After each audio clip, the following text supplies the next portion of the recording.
So hey everyone, myself C A Hariom Meradia. और दोस्तों, स्वागत है आप सभी का पुट कॉल पेरिटी थियरम के फॉर्मूला डेरिवेशन में। ठीक है, कंप्लीटली मैं इसमें सिर्फ और सिर्फ डेरिवेशन पे ही फोकस करने वाला हूँ। ये इक्वेशन क्या है, कैसे बना, क्या अजम्पशन है, सब कुछ बातें करेंगे। ठीक है, काफ़ी छोटा सा ये डेरिवेशन है, बहुत लंबा ऐसा खींचने का ज़रूरत भी नहीं है इसमें। ठीक है, सबसे पहले दोस्तों मैं आपको बता दूं कि ये थियरम बेसिकली बोलता क्या है। ये कहता है कि value of put option plus value of stock का प्राइस, मतलब कि आज उसकी स्पॉट की प्राइस जो होगी वो, that should be equal to the present value of exercise price plus value of call option.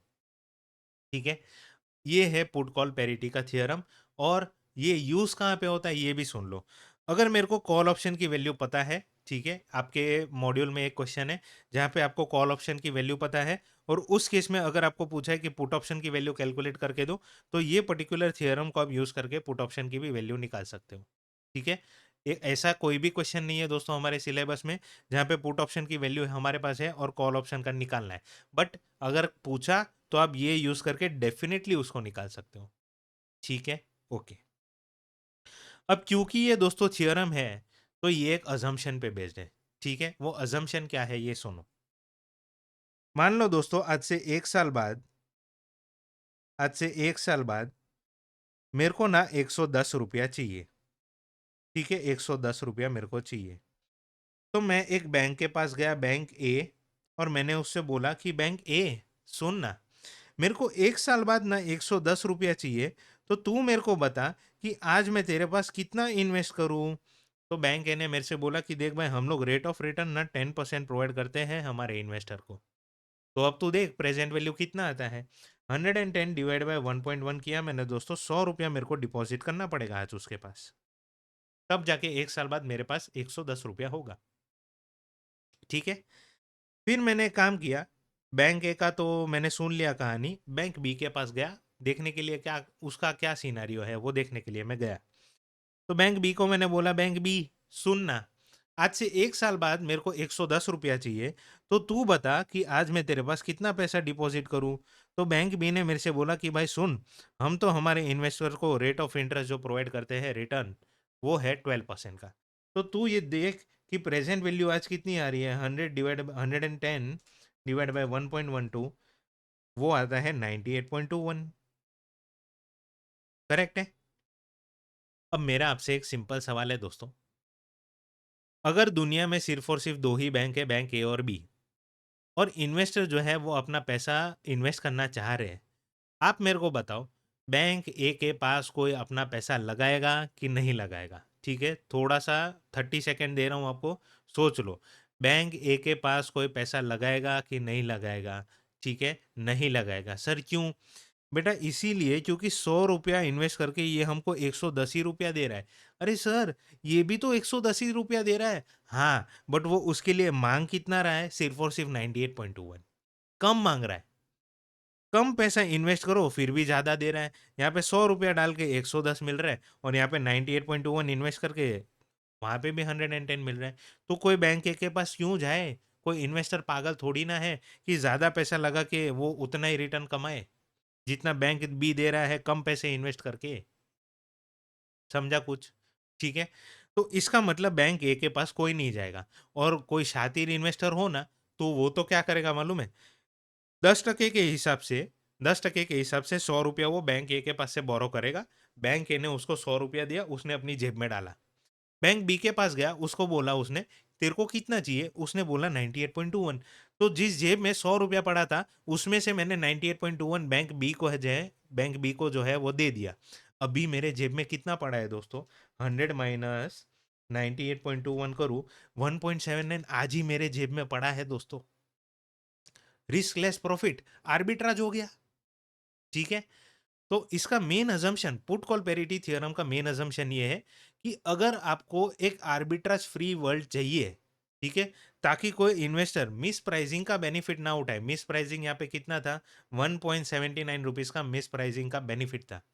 अगर ये बेनिफिट मेरे को ना लेना देना हो, तो कहने से कि बैंक बी जो है उसको भी ये कहना चाहिए कि भाई हम भी तेरे पास से 100 रुपया ही लेंगे। ठीक है, ये एक हुआ पॉसिबिलिटी। दूसरा, अगर बैंक बी जो है वो बोलता है नहीं भाई, हम तो 98 ही 98.21 ही तुझसे लेंगे, कहाँ गया? 98.21 ही तुझसे लेंगे, तो बैंक ए को अपना इन्वेस्टमेंट वैल्यू जो है वो घटाना पड़ेगा दोस्तों। समझा? तो इसका मतलब ये हुआ कि for an arbitrage world to exist, एक ऐसी दुनिया जहां पे आर्बिट्राज फ्री वर्ल्ड है, ठीक है, दो ऐसे जिसकी फ्यूचर वैल्यू सेम है ना, उसका प्रेजेंट वैल्यू भी सेम होना ही चाहिए। समझ में आया? ठीक है, यहाँ पे मैं 100 वापस लिख देता हूँ ताकि सब कुछ सेम रहे, अच्छा दिखे। यहाँ पे 100 और यहाँ पे 10%। वापिस बोलता हूँ कि for an arbitrage world to exist, two asset having same future value should also have same present value. ठीक है, ओके। ये अजम्पशन मैं यहाँ पे लिख देता हूँ, for an arbitrage free world, arbitrage free world to exist, two assets with same future value, with same future value should have same present value। Correct है? ठीक है, ये है इसका मेन अजम्पशन। अब मेरे को दो एसेट ढूंढना है, ठीक है, दो एसेट क्रिएट करना है। अगर उन दोनों एसेट की फ्यूचर वैल्यू सेम आई दोस्तों, तो इसका मतलब उसकी प्रेजेंट वैल्यू जो है वो भी सेम आएगी for an arbitrage free world. तो दो एसेट में दोस्तों अभी क्रिएट करने का ट्राई करता हूँ। एक दो इन्वेस्टर का एग्जांपल लेता हूँ। पहला इन्वेस्टर मान लो है, उसका नाम करण, और दूसरा है किरण। करण और किरण, करण अर्जुन ले लेता हूँ, चलो ना, करण और अर्जुन, ठीक है। करण ने दोस्तों क्या किया, मार्केट में गया और उसने कोई एक पर्टिकुलर शेयर जिससे उसको दिल से लगाव था, उसको उसकी स्पॉट प्राइस पे खरीद लिया, ठीक है। तो उसने एक शेयर में इन्वेस्ट कर दिया। उसने ये सोचा कि आज से 1 साल बाद, ठीक है, आज से 1 साल बाद ये शेयर को वो बेचना चाह रहा है। अब आज से 1 साल बाद दोस्तों प्राइस कुछ भी हो सकता है, इसीलिए to hedge against fall in the prices, उसको ये चाहिए था कि एक पर्टिकुलर प्राइस पे मेरे पास एक राइट टू सेल हो। राइट टू सेल मेरे पास कैसे होगा दोस्तों, उसने एक पुट ऑप्शन बाय कर लिया और इस तरीके से उसने ये पोर्टफोलियो को हेज भी कर लिया, ठीक है।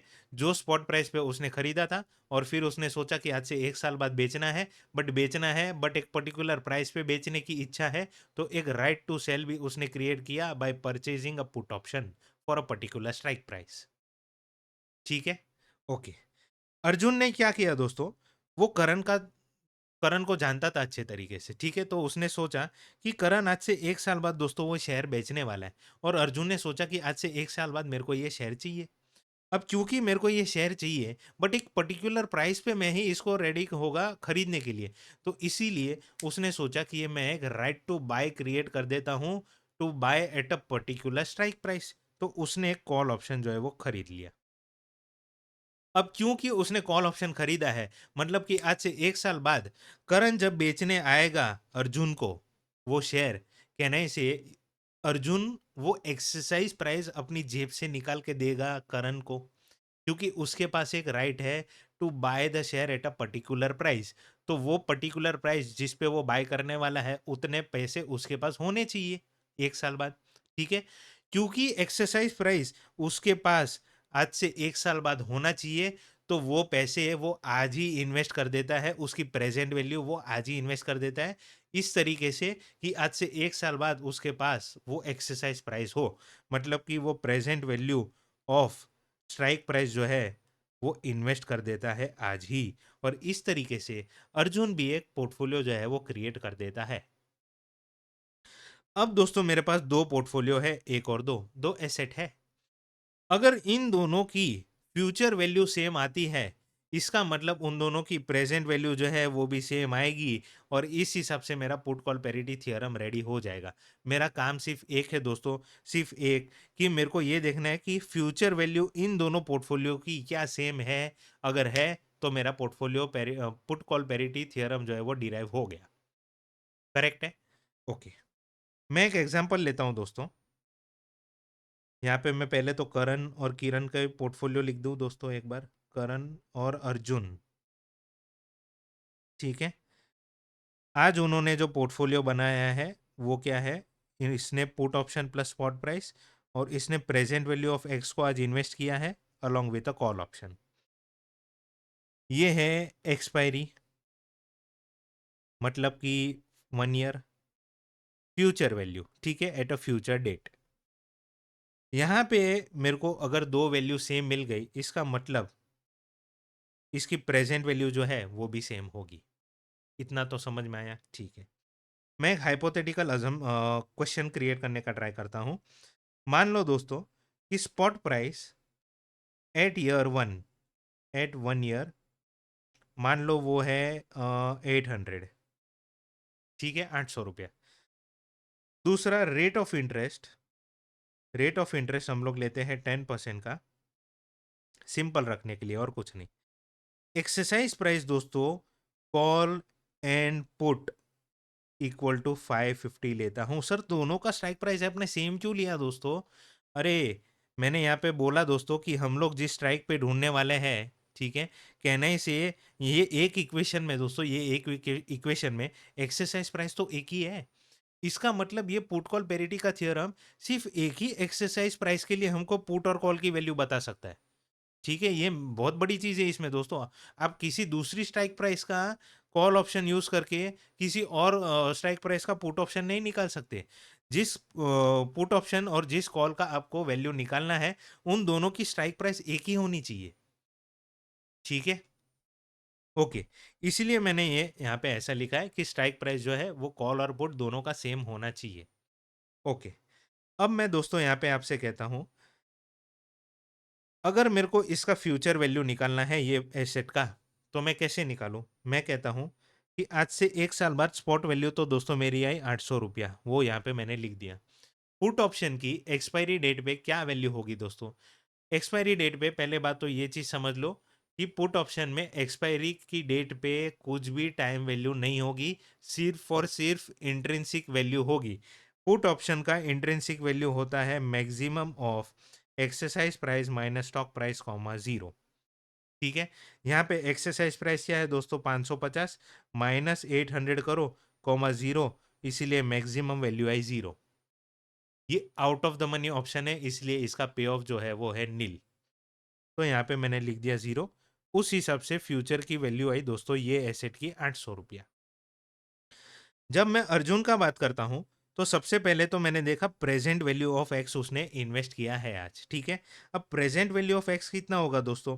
550 का एक्सरसाइज प्राइस है, डिवाइड बाय 1.1 मैंने किया, तो उस हिसाब से आज उसने 500 रुपया इन्वेस्ट किया होगा, जो कि 1 साल बाद दोस्तों कितना हो जाएगा? कहने से 550 रुपया हो जाएगा, ठीक है। 550 यहाँ पे लिख देता हूं मैं।